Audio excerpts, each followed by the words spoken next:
दिल वालों के लिए दिल्ली नहीं रह गई है, अब मजबूत फेफड़े वालों के लिए दिल्ली रह गई है। आज दिल्ली में ऐसा हो रहा है, कम से कम आपकी मान के चलो 25 से 40 सिगरेट पर डे पी रहे हैं। करत करता ब्याज जड़मती दे सुजान आवाज आवत रस्सी सल पे पड़े निशान। अगर आपका फेफड़ा कितना भी मजबूत है, अगर इस वातावरण में रहेंगे तो धीरे धीरे आप ढीले पड़ते जाएंगे। अपना नाक साफ करेंगे, उसको ब्लॉक करेंगे, देखना कितना काला आप निकलता है। ऐसे अपने फिल्मों में देखा होगा, वो फेफड़ों में वो करके निचोड़ के दिखाते हैं कितना काला तार पर निकलता है। मास्क पहने थे भाई साहब, लेकिन हाथ में सिगरेट थी और मास्क हटा रहे थे, सिगरेट पी रहे थे, फिर मास्क लगा रहे थे। तो ये नहीं पता कि मैं क्या कर रहा हूँ। पोल्यूशन से बचने के लिए मास्क लगा रहा है, लेकिन अपने आप को जहर दे रहा है। वो पूछता है डॉक्टर साहब मरना तो सभी नहीं है, पर इन बंदों में जो होती डेथ होती है अनटाइमली होती है। जैसे आपकी ज़िंदगी 60 साल की है, अगर स्मोक करते हैं या इस वातावरण में रहेंगे तो आपकी उम्र जो 40 साल हो जाएगी। हम अगर ओवरऑल देखें तो जितने भी हमारे पेशेंट आते हैं, मोर देन 50% इस वक्त जो आ रहे हैं, more than 50% all over Delhi जो डॉक्टर्स अटेंड कर रहे हैं, वो ये ब्रीदिंग प्रॉब्लम से कर रहे हैं। जितना भी जिम्स वगैरह हैं, ये आपको फिजिक मेंटेन करने के लिए होते हैं। आपको फिजिक मेंटेन करेंगे, इसमें इम्यूनिटी नहीं बढ़ती है, आपकी फिजिक बढ़ती है। उसमें फिजिक के लिए होता है, इसमें इम्यूनिटी, इसमें स्मोक में कोई ज़्यादा काम नहीं करेगा। आप सोचो मैं बड़ा पहलवान हूँ और मैं पोल्यूशन में रह पाऊँगा, नहीं। अगर आपके फेफड़े पहलवान हैं फिर भी पोल्यूशन में जाएंगे तो भी आप खराब रहेंगे। Whenever you reach at home और your office, first go to the washroom and अपनी नाक को ब्लॉक कीजिए, अपने हाथ में अच्छी धो के कीजिए, क्योंकि जितने भी कण जमा हो जाते हैं वो धीरे धीरे ये अपने एलर्जी पैदा करते हैं। आजकल ये एक फैशन चलता जा रहा है, लोग एक तो ई सिगरेट पीने लग गए हैं और दूसरा वेव। ये भी आपको खतरनाक है, क्योंकि आप जब वेव लगते हैं कुछ भी अंदर सक करेंगे और साथ साथ कुछ ना कुछ तो और जाता रहेगा। चेहरे पे सारे शहर के गर्दे मलाल है, जो दिल का हाल है वही दिल्ली का हाल है। क्या बात है, बहुत अच्छा शेर आपने कहा। आप एक नॉन स्मोकर होंगे, लेकिन अगर आप दिल्ली में रह रहे हैं तो आप 40 से 50 सिगरेट्स स्मोक कर रहे हैं डेली। ऐसा हम नहीं कह रहे हैं, ऐसा कुछ रिपोर्ट्स क्लेम कर रही हैं, ऐसा कुछ डॉक्टर्स क्लेम कर रहे हैं, क्योंकि दिल्ली जो है वो अब पोल्यूशन कैपिटल बनती जा रही है और यहाँ रहने वाले ख़तरों के खिलाड़ी बन रहे हैं, क्योंकि यहाँ रहना ख़तरनाक हो गया है और हेल्थ से खिलवाड़ जैसा हो गया है। और इसी पर बात करने के लिए हमारे साथ हैं डॉक्टर RM छाबड़ा, जो मैक्स हॉस्पिटल शालीमार बाग में सीनियर फिजिशियन हैं। Welcome to switch sir. Thank you. सबसे पहले मैं थैंक यू करना चाहूँगा GTV का, जिन्होंने मेरे को मौका दिया है इस विषय पे बात करने के लिए। जो आज का हॉट टॉपिक है, इसके बारे में चर्चा करनी बहुत ज़रूरी है, तभी हम अपने को बचा सकते हैं। तो सर, आप चाहते थे कि सबसे पहले जो है हम ये सवाल पूछें कि ये जो एयर है हमारे चारों तरफ, ये कितनी ज़रूरी है हमारे जीवन के लिए। तो चलिए आप उसी से शुरुआत कीजिए। बहुत अच्छा क्वेश्चन पूछा। जैसे आपको जो सांस है हमारा, जब तक आपका सांस है तब तक आप जिंदा हैं। जब आपकी सांस ही नहीं है तो आप मृत्यु है, उसमें आप डेथ हो गई आपकी, तो उसमें नहीं है। तो उस सांस को लेने के लिए हमें क्या चाहिए? ऑक्सीजन। ऑक्सीजन का महत्व आपको तब पता लगा होगा जब आप कोविड में होंगे। हर व्यक्ति ऑक्सीजन के बारे में जानता है क्यों ज़रूरी है। इस ऑक्सीजन को हम कहाँ से लेते हैं? एयर से। अगर ये एयर दूषित हो जाती है दूसरी गैसें से, तो उसकी मात्रा ऑक्सीजन की कमी होने की वजह से आपको दिक्कतें आ जाएंगी, तो आपकी हेल्थ ठीक नहीं रहेगी। तो इसको हमें बचा के रखना है, इसको शुद्ध रखना है। अच्छा, उससे पहले कि हम इसमें डीपली जाएं, सोशल मीडिया आजकल इतना वो रहता है, उसमें मीम्स बहुत वायरल हो रहे हैं। तो एक मीम आजकल चल रहा है कि दिल्ली में जो रहते हैं, तो दिल्ली वालों के लिए अब दिल वालों के लिए दिल्ली नहीं रह गई है, अब मजबूत फेफड़े वालों के लिए दिल्ली रह गई है। तो ये क्या सच है कि सिर्फ मजबूत फेफड़े वाले ही दिल्ली में सर्वाइव कर सकते हैं? नहीं, वो आपकी बात सही है कि जिसका मजबूत है, लेकिन आपने देखा होगा कभी भी कोई चीज़ मजबूत नहीं रहती अगर उस पर बहुत ज़्यादा स्ट्रेस ही जाए। इस ऑक्सीजन को ख़राब होने की बजाय ऑक्सीजन कमी की अगर रहेंगे तो आपके मजबूत फेफड़े भी आपके कमज़ोर पड़ जाएंगे। जैसे आप कहते हैं दिल दिल्ली वालों की है, वैसे ही आपके फेफड़े कमज़ोर वालों की हो जाएगी अगर इस प्रदूषित वातावरण में रहेंगे तो। अच्छा, अभी जब हम बातचीत कर रहे हैं, ये 20 नवंबर है और पिछले 3-4 दिन का अगर हमने जो डेटा निकाला है, AQI जो है 16 नवंबर को 425, 17 को 505, 18 को 795, फिर 19 को थोड़ा कम हुआ 518, लेकिन वो हजार्डस लेवल्स पे ही बना हुआ है। तो ये AQI जो है ये क्या है, किस तरह कैलकुलेट होता है और इसका हमारे हेल्थ पर क्या असर पड़ता है? AQI एक इंडेक्स है, यूनिट है, जिससे हम एयर में पोल्यूशन कितना उससे पता लगता है। इसको कहते हैं एयर क्वालिटी इंडेक्स। ये जैसे जैसे बढ़ती जाएगी आपको उतनी ही दूषित एयर होती जाएगी। नॉर्मली ये 100 तक होना चाहिए। जैसे जैसे 100 से अबव हो गया, पहले माइल्ड होता है, फिर उसके बाद मॉडरेट होता है, उसके बाद सीवियर। अगर 405 चल रहा है सीवियर है। सीवियर आपको इतना तंग करेगा, उससे एक्यूट से लेके क्रोनिक डिजीज हो जाएगी। एक्यूट में आपको जैसे खांसी आना, उसको आपको उससे बलगम बन जाना और आपको सांस लेने में दिक्कत आना, ये एक्यूट प्रॉब्लम होती है। अगर ये उसी तरह रहा तो उसी वातावरण में हम रहेंगे तो आने वाले टाइम में आप पे हार्ट पे फर्क पड़ेगा, आपके फेफड़े भी खराब हो जाएंगे, आपकी आंखें जलने लग जाएंगी। तो जितने भी बॉडी के जितने भी ये प्रदूषित एयर में हम रहेंगे तो वो सारे के सारे होते जाएंगे। और आने वाले टाइम में COPD जिसको कहते हैं क्रोनिक, मतलब लंबी, क्रोनिक ऑब्स्ट्रक्टिव लंग डिजीज, आपकी सांस की जो नली है वो सिकुड़ जाएगी। अगर कोई चीज़ सिकुड़ जाती है, आपके रास्ते सिकुड़ गए हैं तो आप पे इन्फेक्शन के चांसेस आ जाएंगे। जैसे हमारा कोई रास्ता बंद हो, जैसे अब नाली है, नाली थोड़ी बंद होते ही क्या होता है, मच्छर आ जाते हैं। ऐसे ही अगर हमारी श्वास की जो अपनी नली है या फेफड़े हैं उसमें रुकावट आती है तो वहाँ इन्फेक्शन हो जाएगा। अगर जब इन्फेक्शन हो जाएगा तो आपको बलगम आने लग जाएगा और आपके धीरे धीरे करके फेफड़ों की कमजोरी आती जाएगी। अच्छा, पोल्यूशन से निपटने के लिए जैसे ग्रैप है, ग्रेडेड रिस्पॉन्स एक्शन प्लान, ये तो लागू कर दिया जाता है, लेकिन बॉडी के लिए भी कोई ऐसा एक्शन प्लान है क्या? बहुत अच्छा क्वेश्चन पूछा आपने। Prevention is better than cure. आपने देखा होगा रोकथाम हमेशा अच्छी रहती है। अगर रोकथाम करेंगे तो आपको डॉक्टर के पास जाने की जरूरत नहीं पड़ेगी, आप अपने आप को सेट करेंगे।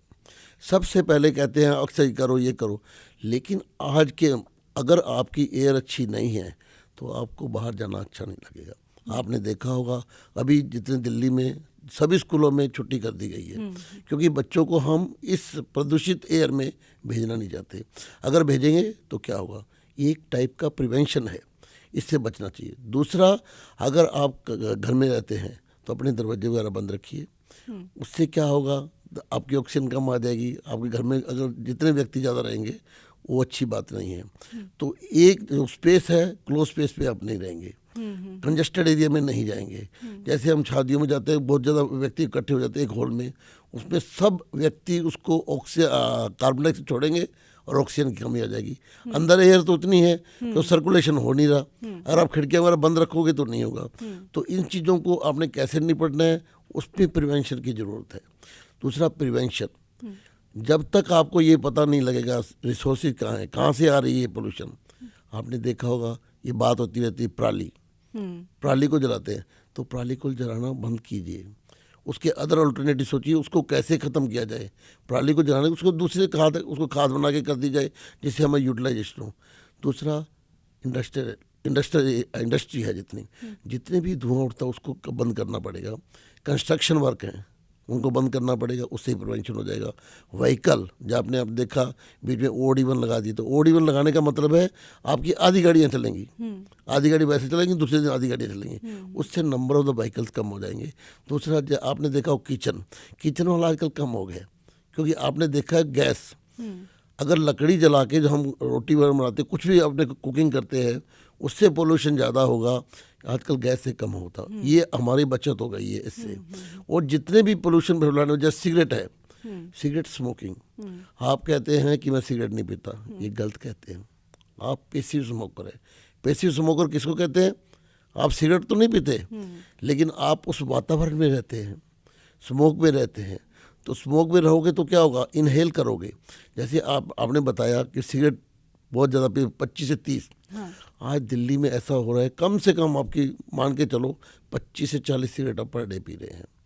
और जो मिनिमम जो होते हैं, जहाँ पोल्यूशन कम होता है उसमें भी होता है, लेकिन उसमें आपके बहुत कम सिगरेट पीते हैं, उसमें आप बचाव रहता है।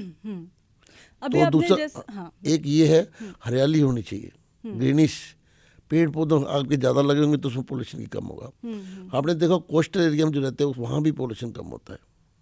तो ये बचाव के हैं, ये सब चीज़ों से बचाव करना पड़ेगा, तभी आप अपने आप को बचा सकते हो। आप ये मत समझियो कि मैं पहलवान हूँ या मेरे लंग बहुत अच्छे हैं तो मैं उस वातावरण में रह लूँगा, ठीक रहूँ, नहीं। लगातार कोई कहते हैं ना, करत करता ब्याज जड़मती दे सुजान, आवाज आवत रस्सी सल पे पड़े निशान। अगर आपका फेफड़ा कितना भी मजबूत है, अगर इस वातावरण में रहेंगे तो धीरे धीरे आप ढीले पड़ते जाएंगे, आपके लंग्स खराब होते जाएंगे। अच्छा, आपने जितने रीजंस बताए पोल्यूशन के, तो उसमें से एक पराली को छोड़ के मोस्टली ओवर मतलब पूरे साल भर में ये चीज़ें होती रहती हैं, गाड़ियाँ वैसे ही चलती रहती हैं, तो ये जो पर्टिकुलर टाइम है इसमें ही इतना ज़्यादा क्यों होता है? मई अच्छा, जून में क्यों नहीं होता है? बहुत क्वेश्चन अच्छा पूछा। इसमें ठंड पड़ती है, ठंड में हवा का मूवमेंट कम हो जाता है। आपने देखो मॉर्निंग में जितनी धुंध जमा हो जाती है उसमें ओजोन गैसेज, जितनी भी गैसेज वगैरह हैं, तो उसमें हवा का मूवमेंट नहीं होने के कारण ओस के अंदर हो जाता है। ओस का रंग जो होता है वो सफ़ेद होता है। अगर इसमें यानी स्मोक अंदर चला जाए तो दोनों को मिला के धुंध, जो धुंध होती है प्लस स्मोक जो धुआं होता है, इन दोनों को मिला के स्मोक कहते हैं, SMOG स्मोक। ये बहुत खतरनाक है। इस वातावरण जाएंगे तो आपके कभी भी आप जाके देखिए, कहीं भी जाएंगे आप, मोटरसाइकिल पे, स्कूटर पे जाएं, पैदल जाएं, तो घर जाके अपना नाक साफ करेंगे, उसको ब्लो करेंगे, देखना कितना काला आप निकलता है। ऐसे आपने फिल्मों में देखा होगा, वो फेफड़ों में एक वो करके निचोड़ के दिखाते हैं कितना काला तार पर निकलता है। तो ये चीज़ें जितना गंदगी सारी की सारी निकल जाएगी आपको। ओके अच्छा, एक जनरल परसेप्शन है कि जब पोल्यूशन की बात होती है सबसे पहले हम अपने फेफड़ों की बात करते हैं, लेकिन बॉडी के बाकी पार्ट्स पे ये कैसे असर करता है? अगर एक एक करके आप समझाएं, आँख पे, नाक पे, थ्रोट में, बाकी पार्ट्स पे कैसे असर करता है? मैंने आपको बताया, एक होता है क्यूट, जैसे आप धुआं है, कुछ भी पॉल्यूशन हो रहा है, आप जाएंगे, आपने देखा होगा कि आपकी एकदम आंखें जलने लग जाती हैं, तो धुएं का असर जैसे होता है पहली आंखों का, उसके बाद स्किन आती है। आपने देखा होगा अगर धुएं में कहीं भी जाएंगे और जाके मुंह धोएंगे तो आपको कितना काला होगा, तो उस वो जितने भी आता है आपके स्किन पे, ये अगर आपका जितना भी पॉल्यूशन ये स्किन पे जाएगा तो धीरे धीरे करके आपको इन्फेक्शन हो जाएगा। जैसे आपके छिद्र हैं वो छिद्र रुक जाएंगे, तो उस छिद्र रुकने से आपकी फोड़ा फुंसी जैसे होती है वो भी हो जाएगी, डर्मेटाइटिस हो जाएगी, एक एटोपिक एलर्जिक डर्मेटाइटिस कहते हैं। कईयों को धुएं से एलर्जी होती है, तो आपके जितने भी लाल हो जाएंगे, धब्बड़ पड़ जाएंगे, ये स्किन की डिजीज हो जाएगी। तीसरा, नाक में, अगर आपके नाक में जाता है सबसे पहले आपको स्नीजिंग होने लग जाएगी, छींकी आ जाना, जुकाम हो जाना, गला खराब हो जाना, ये सब पॉल्यूशन की वजह से होता है। आपने देखा होगा मोस्ट ऑफ द पर्सन जितने भी हैं जो जाते हैं वो हमेशा खांसते रहते हैं, नाक बहता रहता है, उनको स्नीजिंग करते रहते हैं, तो ये उसके यानी कि जितने भी असर आएंगे ये एक्यूट प्रॉब्लम होती है। उसके बाद धीरे धीरे जैसे धुआं जमता है आपके श्वास की नलके में जमता है, तो उस पर आपके फेफड़े खराब हो जाएंगे, आपको निमोनिया भी हो जाएगा, आपको दूसरे इन्फेक्शन भी हो जाएंगे। अब आती है बात हार्ट की, जो वेरी वेरी इंपॉर्टेंट है। आपने देखा होगा जब दारू पीते हैं तो कहते हैं लीवर खराब हो जाता है, ऐसे ही अगर धुएं में रहेंगे तो आपका हार्ट डिजीज हो जाएगी। उसके आपकी आर्टरी जो वेसल होती हैं वो उसमें ब्लॉकेज आ जाता है, उसके बाद हार्ट अटैक होता है। जो स्मोक करते हैं उसमें हार्ट अटैक के चांसेस बहुत ज़्यादा मात्रा बढ़ जाता है। अगर आप कहेंगे मैं तो स्मोकर हूँ ही नहीं, आप पेशी स्मोक करें, आपको हार्ट डिजीज आने वाले टाइम में हो जाएगी। ये एक दिन की बात नहीं, थोड़े दिन में हो जाएगी। इसलिए कहते हैं कि आप इस एनवायरनमेंट में रहिए, मत रहिए। एनवायरनमेंट हमेशा शुद्ध होना चाहिए, उसमें एयर आपका जो हवा पानी जाता है ना बहुत बढ़िया होना चाहिए, तब आपको हेल्थ मेंटेन कर सकते हैं। आप स्मोक करने की बार बार जो बात कर रहे हैं तो उससे एक हमें कुछ याद आया कि एक बार एक आदमी को हमने देखा, ये पोल्यूशन का ही टाइम था, मास्क पहने थे भाई साहब, लेकिन हाथ में सिगरेट थी और मास्क हटा रहे थे, सिगरेट पी रहे थे, फिर मास्क लगा रहे थे। तो ऐसे लोगों को क्या बोलना चाहेंगे? ये स्मोकिंग के साथ इस माहौल में आप स्मोक भी कर रहे हैं तो और कितना ज़्यादा प्रॉब्लमेटिक है ये आपने बहुत अच्छा क्वेश्चन पूछा। ये इनको अनअवेयर कहेंगे, ये इनको मैं भोला लोग भी कहूँगा, और इनको अनअवेयर होते हैं।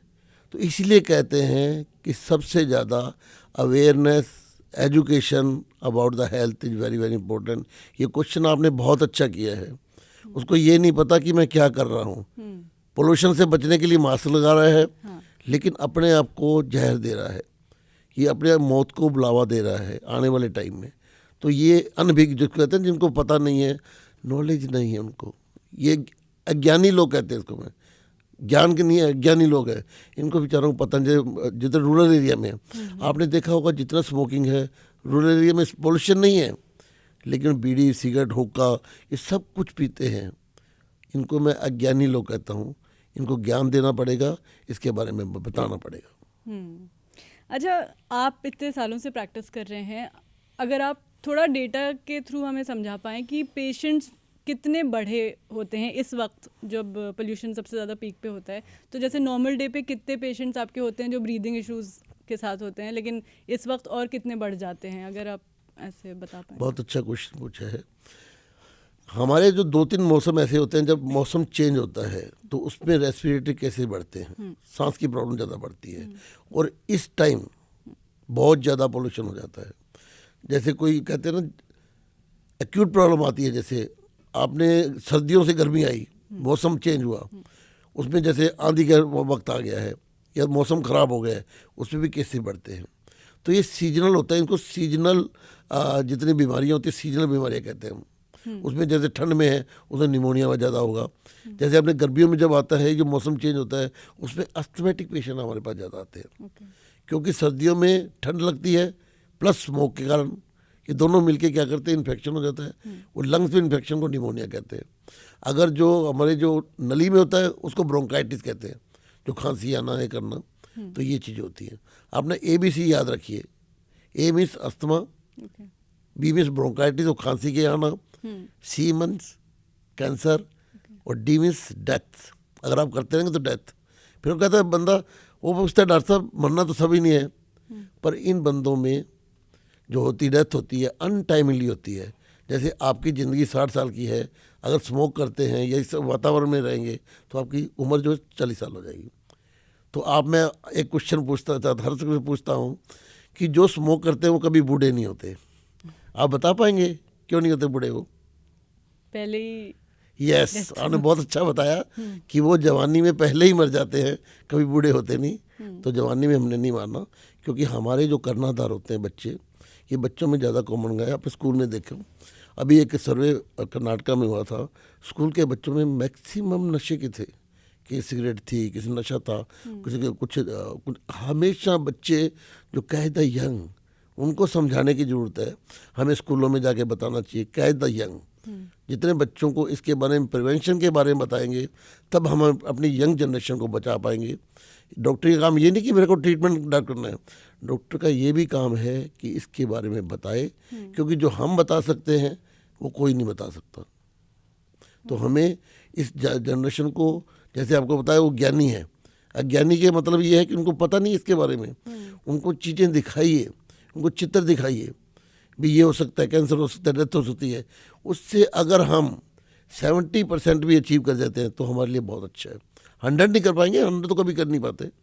और कोई भी काम करते हैं तो अगर हमारे को 50 से अबव अगर रिजल्ट मिल जाते हैं तो अवेयरनेस बहुत ज़रूरी होती है, वो अच्छी बात है। एक बार और हम आपसे ये चीज़ जानना चाहेंगे कि एक दिन में अभी आप लोग के पास कितने पेशेंट्स ऐसे आ रहे हैं जो 15 जो ब्रीदिंग इश्यूज जिनके हैं? आप इंडिविजुअल बात मत कीजिए, हम अगर ओवरऑल देखें तो जितने भी हमारे पेशेंट आते हैं, मोर देन 50% इस वक्त जो आ रहे हैं, more than 50% all over Delhi जो डॉक्टर्स अटेंड कर रहे हैं, वो ये ब्रीदिंग प्रॉब्लम से कर रहे हैं। और जो दूसरी जो बता रहा हूँ आपको, एक्सट्रीम ऑफ द एज, या बच्चों में ज़्यादा होता है, हाँ, तो या ओल्ड एज में होता नेक्स्ट है। मेरा यही था कि क्या ये जैसे बुजुर्ग और बच्चों को कहा जाता है कि ज़्यादा ध्यान रखने की ज़रूरत है? ये हाई रिस्क होते हैं इसको। बच्चों को नॉलेज कुछ नहीं होता, बच्चे जहाँ मर्जी चले जाते हैं, खेलते रहते हैं बाहर, उनको कुछ नहीं पता। इस बात में बिना मास्क के काम करेंगे। ऐसे ही हमारे जैसे जैसे एज बढ़ती जाती है, इम्यूनिटी जिसको कहते हैं, इम्यूनिटी बहुत कम हो जाती है। हमारे को जो लड़ने की, इन्फेक्शन या पोल्यूशन से लड़ने की ताकत है वो कम होती जाती है। तो ये हाई रिस्क इसको कहते हैं हम, हाई रिस्क। यहाँ पे एक बार ये चीज़ समझाइएगा, जैसे बच्चों में इम्यूनिटी कम होती है या इम्यूनिटी ठीक होती है बच्चों का, लेकिन फिर भी बच्चे ज़्यादा अनअवेयर होते हैं वो। अब बच्चे को पता नहीं, वो बाहर चला गया है, बिना मास्क के चला गया, उस वातावरण में, उसको अज्ञानी है बच्चा। जैसे पहले बताया मैंने, अज्ञानी की वजह से क्या होता है, बच्चों पे ज़्यादा इन्फेक्शन होता है। बच्चा नाक साफ नहीं करेगा, अपना ध्यान नहीं रखेगा, सफाई पे हाइजीनिक ध्यान रखेगा, क्यों? अज्ञानी है। बूढ़ों में क्या होता है कि उनकी इम्यूनिटी कम हो जाती है, विद द एज इम्यूनिटी कम होती जाती है, तो उसको इम्यूनिटी बढ़ानी पड़ेगी। अच्छा, लोग मास्क पहन लेते हैं और ये हो जाता है कि काफ़ी है पोल्यूशन से लड़ने के लिए, काफ़ी है क्या मास्क पोल्यूशन से लड़ने के लिए? ये भी आपने अच्छा क्वेश्चन पूछा। मास्क कई तरीके की आती हैं। अगर उसका जो साइज है, मास्क में छिद्र होते हैं, उससे साइज से छोटा होगा तो आपके अंदर जाएंगे, नहीं तो नहीं जाएंगे। उससे बहुत ज़्यादा बचाव होता है। मास्क लगाने से बहुत ज़्यादा बचाव होता है। अच्छा। तो मास्क लगानी चाहिए, पोल्यूशन कम हो। जैसे आपने देखा होगा, क्या किसी टाइप मतलब किस तरह के मास्क, कुछ ऐसा है, कैटेगरीज हैं कुछ? मास्क, ये सर्जिकल मास्क ही जो मोर देन वो आप लगा लीजिए, ठीक रहेगा। जितना भी आप बचाव हो सकता है, अगर आप 50-70% बचाव कर लेते हैं तो भी आपके लिए फायदेमंद है। Something is better than nothing. अगर आप ऐसे बिल्कुल मुंह ढक के नहीं जाएंगे, आपने देखा होगा जब भी हम जाते हैं, इवन कोई जो अपने स्वीपर्स होते हैं साफ कर रहे होते हैं या कोई धुआं उड़ता होता है, हम क्या करते हैं, अपना रुमाल निकालते हैं और ये नाक और मुंह पे रख लेते हैं, क्योंकि हमारे जो एंट्री का है, जो हमारे लंग्स में एंट्री की दो ही जगह है, या तो नाक से जाएगा या मुंह से जाएगा। तो इसको बचा के रखेंगे, इसकी एंट्री पॉइंट पे बचा के रखेंगे तो आपको बचाव ही बचाव हो जाएगा। अच्छा, हम लोग अक्सर कहते थे कि ताज़ी हवा लेने के लिए बाहर चलते हैं, अभी अंदर बहुत हो गया है, तो अब तो वो पॉसिबल नहीं है, बाहर तो ताज़ी हवा मिलेगी नहीं, लेकिन अंदर भी क्या मतलब पोल्यूशन अंदर भी आ रहा है, हम लोग के घरों के अंदर भी पोल्यूशन है। ये एक कंपैरिजन अगर आप डेफिनेटली, आप एब्सोल्युटली राइट। बिल्कुल बाहर नहीं जाना चाहिए। बच्चों को छुट्टी क्यों की है हमने? हाँ, लेकिन क्या घर के अंदर भी पोल्यूशन? डेफिनेटली अंदर भी होता है, लेकिन आप अंदर बचा के रखेंगे तो बेटर रहेगा, क्योंकि थोड़ा बहुत जो एयर सर्कुलेशन तो चाहिए, और अंदर जाएगा तो जितनी भी हवा आएगी, एयर प्यूरीफायर लगाते हैं, कुछ तो बचाव होगा। Something is better than nothing. अच्छा, जो एयर प्यूरीफायर्स हैं घरों पे, क्या इस लेवल के पोल्यूशन के लिए वो हैं, मतलब ठीक ठाक काम करेंगे वो? देखो, ऐसा है कि ये मार्केटिंग स्ट्रैटेजी ज़्यादा होती है कि? मार्केटिंग स्ट्रैटेजी तो है डेफिनेटली, लोग कहते हैं कमर्शियल होगा, उसके बारे में कुछ नहीं कहूँगा, लेकिन अगर उससे बचत हो जाती है, अगर आप 30-40% बचत भी कर लेते हैं तो बेटर है। कुछ ना कुछ तो आपने अचीव किया ना। मैं ये नहीं कहूँगा, मेरे को पता नहीं क्या है साइंटिफिक, वो आपको साइंस बताएगा। जो आप प्यूरीफाई करते हैं उसमें लिखा होता है ऊपर, ये कितना करता है, कितना परसेंटेज है, कितने ये पोल्यूशन को रोकता है, कौन कौन से पार्टिकल रोकता है, उसमें सब कुछ देता है। उसके बारे में मैं नहीं करूँगा। अब जैसे एक्वागार्ड लगाते हैं, एक्वागार्ड में कितना पानी साफ होता है, ये मैं I can't tell, I am a doctor, I can not tell you, engineer can tell you कौन सा पार्टिकल उसमें चला जाता है, कौन सा नहीं है, कौन सा एरिफेयर होता है नहीं, उसके बारे में मैं किसी के बारे में कुछ नहीं कहूँगा। वेदर कॉमर्शियल है, कुछ है, उसमें मेरे कुछ लेना देना नहीं। अगर उससे आपका थोड़ा बहुत बचाव होता है, सपोज का 30% भी बचाव होता है, तो you are on the benefit and ना, उस साइड में है बेनिफिट, तो बेनिफिट लेना चाहिए। जैसे कि कहते हैं नॉलेज लेना चाहिए, जैसे वो 3 इडियट में कहता है कहीं भी आपको नॉलेज मिले तो बटोर लेना चाहिए। तो ऐसे ही जहाँ भी आप बच सकते हो तो बचना चाहिए। अच्छा, डाइट किस तरह रोल प्ले करती है इस तरह के पोल्यूशन के माहौल में? मतलब किस तरह की चीज़ें आपको अवॉइड करनी चाहिए, क्या अपने डाइट में इंक्लूड करना चाहिए? बहुत अच्छा क्वेश्चन पूछा आपने। मैंने आपको बताया इम्यूनिटी। इम्यूनिटी क्या कहते हैं? आपको लड़ने की ताकत। वो कब आएगी आपको? जब आप अच्छा खाएंगे, अच्छा सेहन करेंगे। इसके बारे में जितनी भी डाइट अच्छी है वो लेंगे। डाइट में 3-4 चीज़ों का ध्यान रखना चाहिए। उसमें जितने कार्बोहाइड्रेट अच्छे होने चाहिए, प्रोटीन अच्छी मात्रा में होनी चाहिए, फैट भी होना चाहिए, और इसमें मिनरल्स, विटामिन जो कहते हैं, अगर वो नहीं होगा, उसका डेफिशिएंट होगा तो आपको लड़ने की ताकत कभी नहीं आएगी। जो कैलकुलेटिव डाइट होती है वो लेनी चाहिए। उसके बारे में आपको कुछ नहीं बता दूँगा। जैसे मैं कहूँगा कि फ्रूट्स का लेना चाहिए, और सबसे ज़्यादा में इम्पोर्टेंट जो चीज़ है वो है तरल पदार्थ। आपको कम से कम 1.5 से 2 लीटर पानी, लिक्विड, दूध हो, जूस हो, पानी हो, नारियल पानी हो, व्हाट्सोएवर, आपको कम से कम 1.5 से 2 लीटर पानी लेना चाहिए। सर्दियों में कम हो जाता है, लेकिन गर्मियों में तो जरूर लेना चाहिए। ये आपकी बॉडी के लिए बहुत ज़रूरी है। उसका एक है, आपको पता लग जाए आपकी बॉडी में न्यूट्रिशन कैसा है। आपके चेहरे के ग्लो से पता लग जाएगा कि आप अच्छे, आपका न्यूट्रिशन चल रहा है। अगर आपकी स्किन अच्छी तरह नहीं है तो आपका न्यूट्रिशन सही नहीं है। ये एक हमारा मेजरमेंट होता है कि इस व्यक्ति न्यूट्रिशन, अगर आपका न्यूट्रिशन सही है, अगर गाड़ी में पेट्रोल अच्छी तरह डालेंगे तो गाड़ी आपकी सही चलेगी। ऐसे ही हमारे शरीर में न्यूट्रिशन अच्छा होगा, न्यूट्रिएंट डाइट होगी, तो आपकी गाड़ी अच्छी चलती रहेगी, आप हेल्दी रहेंगे, आप जितने भी इन्फेक्शन है उससे लड़ पाओगे। और पोल्यूशन से इम्यूनिटी ज़्यादा काम आएगी आपको, कोई इन्फेक्शन ना हो जाए।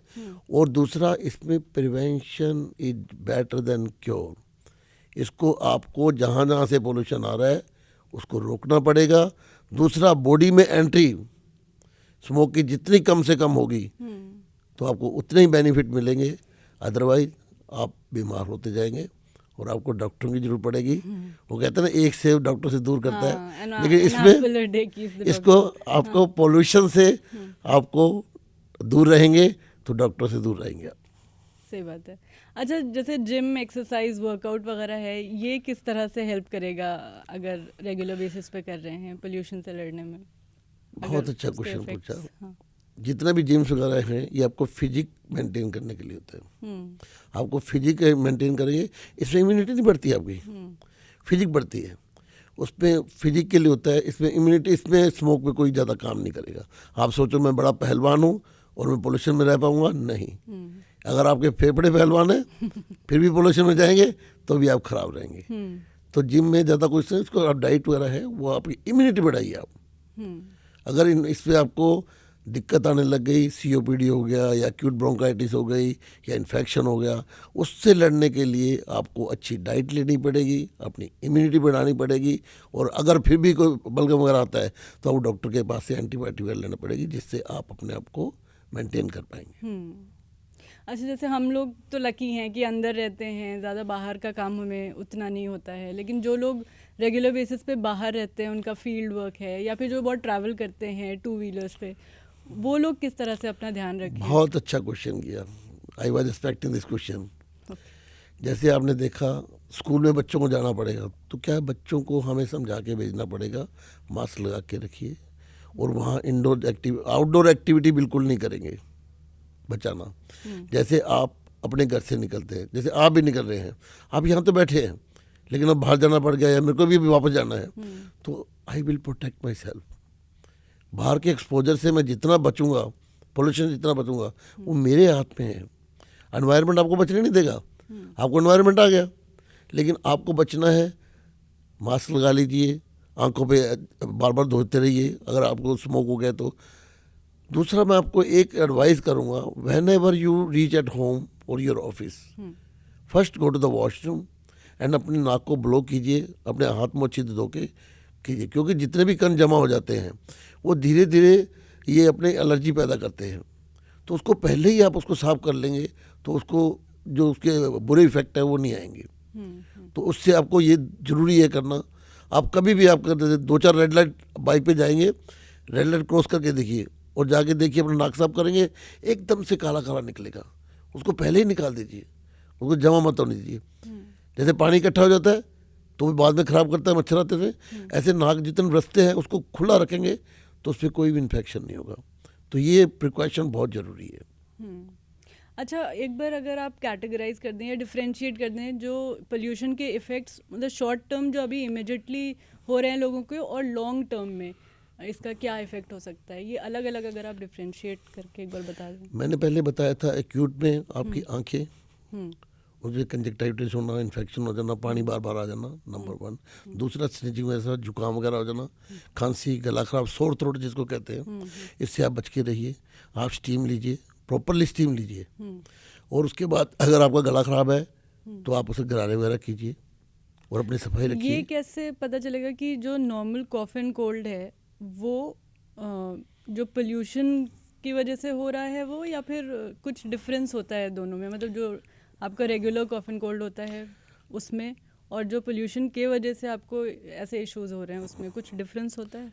ऐसा कुछ डिफरेंस नहीं कर सकते, सिम्टम सेम होते हैं। ओके। जैसे आपको फीवर हुआ, फीवर तो एक सिम्टम है, वो डायग्नोसिस नहीं है। टाइफाइड है, मलेरिया है, क्या है उसको बाद में पता लगेगा।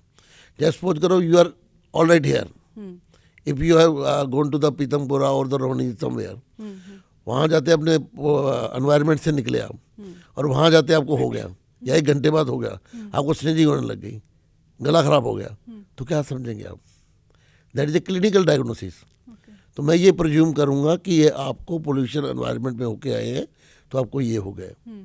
अगर यही आपके कंटिन्यूस रहा, आपने जैसे मैंने बताया नाक साफ करना ये करना आपने नहीं किया, आपने प्रिकॉशन ली, आपने गरारे नहीं किए, गला ख़राब है, आपका जितने भी ये रेस्पिरेटरी ट्रैक है ये ऑब्स्ट्रक्ट हो गया, उसमें एलर्जी के कारण रिएक्शन हुई, ऑब्स्ट्रक्ट हो गया, उसमें इन्फेक्शन हो गया और थोड़ी देर बाद आपको बलगम आने लग गया, आपको निमोनिया हो गया। तो ये क्या हुआ, आपने ध्यान नहीं रखा ना, तो ध्यान नहीं रखने से आपको इन्फेक्शन हो गया। ये उसी की वजह से है। प्राइमरी कॉज क्या है कि आप एनवायरनमेंट से आए, उसका आपने ध्यान नहीं रखा तो आपको हो गया। अगर आप एनवायरनमेंट से आए हो, ध्यान रखा, आपने नाक साफ कर लिया, बिल्कुल ठीक है, थोड़ी देर आपको खांसी आई वो ठीक हो गई है, उसके बाद तो क्या समझेंगे।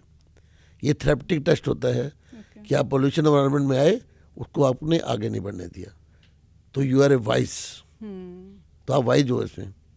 अगर वाइज नहीं हो, अगर इडियट हो, कुछ नहीं करता पेशेंट, ये उनको ध्यान नहीं है, ज्ञानी है, तो उसके लिए खतरनाक है। उसमें हमारी गलती है कि हम लोगों को अवेयर नहीं कर रहे। हमें अवेयर करना चाहिए, उनको ज्ञानी बनाना चाहिए, ज्ञानी से। अच्छा, एक 10-15 साल का अगर कोई बच्चा है जो अभी दिल्ली में रह रहा है और अगर ऐसे ही ये पोल्यूशन हर साल दर साल ऐसे ही रहता रहा, तो फिर आने वाले 20-25 साल में क्या हो सकता है, इस तरह से अगर आप एक कंपैरिजन। बिल्कुल आपने सही क्वेश्चन पूछा। जो आपने ये क्वेश्चन पूछा है, ये मैंने पहले एक्यूट के बताए थे, अब क्रोनिक बताता हूँ। जैसे आपने देखा होगा कि अगर इस एनवायरनमेंट में रहेंगे तो आने वाले टाइम में उसको खांसी लगातार बनी रहेगी। उसको कहते हैं COPD, chronic obstructive lung disease.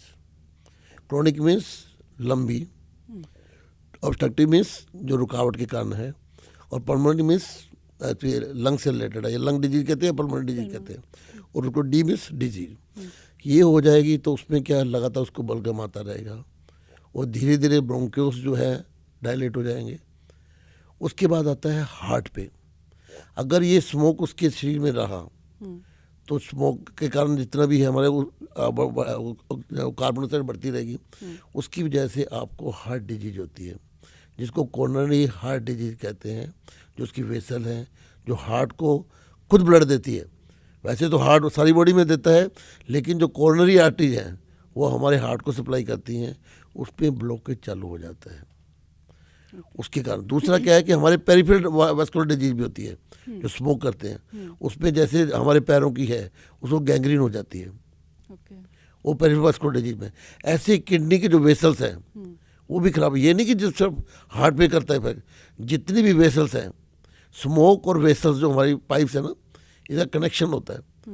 अगर इसका हो गया, जैसे आंखों के उसमें हो गया, वो भी इसके जैसे हार्ट डिजीज हार्ट अटैक होता है, वैसे आंखों की आर्टरी में दिक्कत आ गई है तो उसमें भी दिक्कत आ जाएगी, किडनी आपकी ख़राब हो जाएंगी। और ऐसे ही अगर हमारा सबसे ज़्यादा इम्पोर्टेंट चीज़ है ब्रेन, ब्रेन में सप्लाई कम हो गई है तो डीजनरेटिव आपके जितने भी है, जो मेमोरी ख़त्म हो जाएगी, आपके डिसीजन लेने की पावर ख़त्म हो जाएंगे, आपके दूसरे भी जो अपने नींद नहीं आना, आपके पोल्यूशन का नींद भी नहीं आएगी आपको, आप हमेशा लेजी रहेंगे, काम करने को मन नहीं करेगा। ये ब्रेन पे इफेक्ट, जितने भी बॉडी के इफेक्ट है, सारे के सारे वेसल्स, जहाँ जहाँ ब्लड सप्लाई होता है उसमें वेसल्स में दिक्कत आ गई तो सारे के सारे हमारे पार्ट्स हैं वो ख़राब हो जाएंगे। उसकी वजह से हमारे को दिक्कतें आने लग जाएंगी। तो ऑल ओवर बॉडी ये इफेक्ट करता है। अच्छा, मेल्स और फीमेल्स में अगर डिफ्रेंशिएट करें, क्या अलग अलग तरह की इम्यूनिटी होती है दोनों में और इसका इफ़ेक्ट दोनों पे अलग होता है? बहुत अच्छा क्वेश्चन पूछा। जितने भी एविडेंस हैं, जितनी हमारी स्टडीज़ हुई हैं, उसमें ये देखा गया है स्मोकर पहले मेल में ज़्यादा कहते हैं। क्योंकि मेल पहले, आजकल तो वो बात नहीं है, आजकल फीमेल भी एक्सपोज होती है बाहर ज़्यादा। पहले क्या होता था, देखो अब जितनी भी फीमेल्स थी वो घर में रहती थी, लेकिन मेल्स बाहर जाते थे, उनका एक्सपोजर बहुत ज़्यादा था बाहर एनवायरनमेंट में, लेकिन फीमेल का नहीं। नाउ इट इज सिनेरियो है चेंज, उल्टा था। आजकल फीमेल भी बाहर रहने लग गई है, वही बाहर जाती है, सब वही कह जाती है। आजकल भी देखा होगा स्मोकिंग का जितना भी इंसिडेंस फीमेल में बहुत ज़्यादा होता जा रहा है। तो आजकल इक्वल हो गए हैं, पहले इक्वल नहीं था, आजकल इक्वल होते जा रहे हैं। तो ये वाली बात है। तो बेसिकली फीमेल्स की लाइफस्टाइल से फिर वो इक्वल हो गया है, अंदरूनी ऐसा कुछ डिफरेंस नहीं है। आजकल मेल और फीमेल के लाइफस्टाइल में कुछ चेंज नहीं, सिमिलर होता जा रहा है। राइट। ओके सर, एक लास्ट चीज़ कि एज डॉक्टर आप गवर्नमेंट से किस तरह के मेजर्स एक्सपेक्ट कर रहे हैं इसको टैकल करने के लिए? हर व्यक्ति को गवर्नमेंट से ही आशा होती है कि जी। की जाए, लेकिन मैं ये कहूँगा गवर्नमेंट तो जब तक इसको जो हमारे जहाँ से ये पैदा हो रहा है उसको नहीं रोक पाएंगे तो हम कुछ नहीं कर पाएंगे। गवर्नमेंट से ये एक्सपेक्ट करता हूँ मैं कि वो एट द जैसे टीडीएस होता है, टैक्स एट सोर्सेज, टीडीएस, वैसे इसका जो पोल्यूशन का है, अगर हम वहाँ जहाँ से पैदा होता है, जहाँ से हो रहा है, उसको ही रोक देंगे तो गवर्नमेंट बचा पाएगी। अदरवाइज इंडिविजुअल जो है हमें अपना आप ध्यान रख सकते हैं, लेकिन हम जनता का ध्यान नहीं रख सकते। जैसे कहते हैं ना, सफाई करना, ये करना, वो कर देंगे, सफाई करो, हमने करना तो हमने है। राइट। हमारे लेवल पे हम अपने आप को ठीक करें, दूसरों को ठीक करने की कोशिश नहीं करें। अगर मैं कहूँगा मैं मेरे धुआं से क्या फ़र्क पड़ता है, ये हमारी एक टेंडेंसी बनी हुई है। मेरे यानी कि धुआं से करना क्या रहेगा, मैं लाइट जलाती छोड़ दूँगा क्या हो जाएगा, मैं एक सिगरेट पी लूँगा तो क्या फ़र्क पड़ने वाला है। नहीं, ये इंडिविजुअल पे हमने करना है। गवर्नमेंट से मैं ये एक्सपेक्ट करता हूँ कि जो रिसोर्सेज है उसको ख़त्म करेंगे। जहाँ से ये पोल्यूशन आ रहा है ना, उसको जब तक बंद नहीं करेंगे तो हमारे को नहीं बचा पाते। गवर्नमेंट अगर होंगे, फिर हमें अपने आप का ध्यान रखना है, तो हम दोनों मिलके ही कर सकते हैं। टीम वर्क के बिना कुछ नहीं हो सकता। टीम वर्क करना पड़ेगा। तो ये नहीं कि सब एक्सपेक्टेशन और कहते हैं डिपेंडेंसी, ये दोनों ख़राब करती हैं। हमें गवर्नमेंट से एक्सपेक्टेशन है वो पूरी हो जाए, वो सोर्स ही ख़त्म कर दे, और डिपेंडेंसी ये डिपेंडेंट कि यहाँ के घर में भी हमारे वो ठीक करेंगे, वो हम करेंगे, वो डिपेंडेंसी नहीं होनी चाहिए। अगर ये दोनों मिल जाती है तो हम अपने आप को बचा पाएंगे। तो बहुत अच्छे इनपुट्स आपने लास्ट में मैं एक मैसेज देना चाहूँगा। बिल्कुल। स्मोकिंग जो है ना, ये आपका एक मौत का स्लो पॉइजनिंग का बुलावा है। इसमें मैं कार्टून दिखाता हूँ मेरे उसमें हमेशा, और मैं ये दिखाता हूँ कि आपको धीरे धीरे बुलाता है। आपका आज नहीं पता लग रहा कि आपको ये स्मोक क्या कर रहा है। ये आपकी बॉडी को दीमक की तरह खाएगा। मतलब वेप जो लोग करते हैं उनके लिए क्या बोलेंगे, कैसे वो हार्मफुल है? हाँ, आजकल ये एक फैशन चलता जा रहा है, लोग एक तो ई सिगरेट पीने लग गए हैं और दूसरा वेव।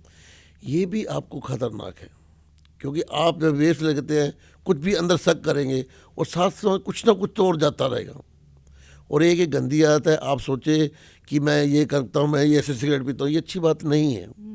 कई बार तो धीरे धीरे करके आपको आदत पड़ जाती है, उससे धीरे धीरे आप उसमें कन्वर्ट हो जाएंगे स्मोकिंग के। आने वाले टाइम में 10 साल में, 15 साल में, या तो आपको हार्ट अटैक हो जाएगा, या दूसरा शरीर खराब हो जाएगा, ब्रेन में इफेक्ट पड़ेगा, या किडनी में, जो भी आपके वेसल्स हैं, आपका खून का दौरा कम हो जाएगा।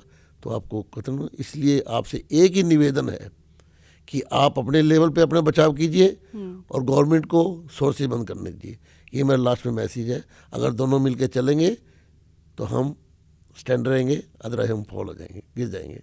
राइट। Thank you. तो बहुत अच्छे इनपुट्स दिए सर आपने। एक टीम की तरह हम सबको इसे टैकल करना है, और एंड में एक शेर के साथ हम इसको ख़त्म करना चाहते हैं जो हमने सोशल मीडिया पे पढ़ा था कि चेहरे पे सारे शहर के गर्दे मलाल है, जो दिल का हाल है वही दिल्ली का हाल है। क्या बात है, बहुत अच्छा शेर आपने। Thank you sir, thank you. Okay, thank you.